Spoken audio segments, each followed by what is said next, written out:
Good afternoon, I'm Caris Wilkes and this is your 4:30 news. University of Huddersfield student Joe Pugh, a victim of the Smiler rollercoaster crash, was at court today to hear the verdict of a breach of health and safety regulations following the incident.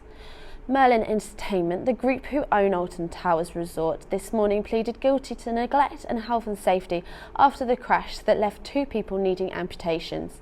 The company is now expected to receive a hefty fine after the hearing took place this morning at Newcastle upon Lyme Crown Court in Staffordshire.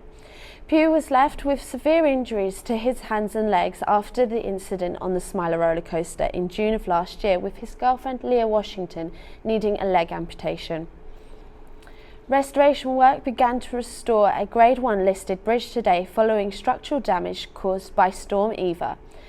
The repair of Elland Bridge in West Yorkshire is expected to continue until December, but construction workers are having to wait for the bridge to collapse before rebuilding with the original stone. In the meantime, a temporary footbridge has been erected for public use and the road remains closed. Businesses and livelihoods are likely to be affected until the bridge reopens. The Sunday Times Rich List for 2016 has been announced. In Yorkshire's list is the current chairman and owner of Huddersfield Town and previous owner of high street chain Card Factory, Dean Hoyle, who remains in 12th position. 19th on the Yorkshire list, with 11 million more than last year, is Grangemore-born Malcolm Walker, founder and chief executive of frozen food chain Iceland. There were dramatic scenes across Saddleworth Moor last night after a huge grass fire swept across the hills.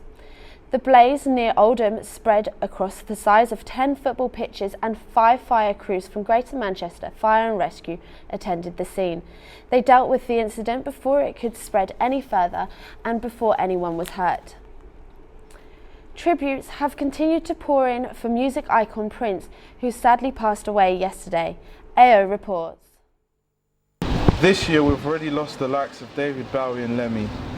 And yesterday, the world was shocked over the death of legendary musician Prince. I went to speak with John Paul Craven at Final Tap to discuss the legendary status Prince has left. Prince's death's come as a complete shock to I think everybody. I think he'd been ill a couple of weeks ago, but no one really expected him to die so suddenly.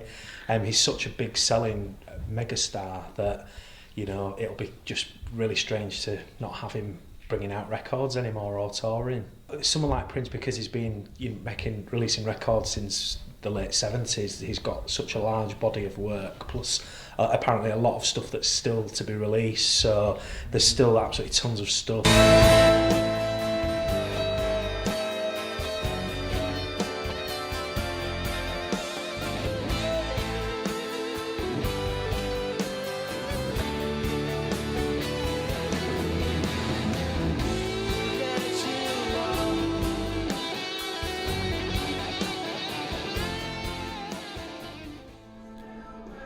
Huddersfield Town are back in action at home against Birmingham City tomorrow, and skipper Mark Hudson has challenged striker Nahki Wells to finish the season with 20 goals. He lies on 18th with just 3 games to play, but has scored 10 of those since David Wenger took charge in November. Town will be looking to build upon their 1-1 draw away at Rotherham United in midweek. That's been the news for today. I've been Caris Wilkes. Don't forget to keep up to date with all of the latest online.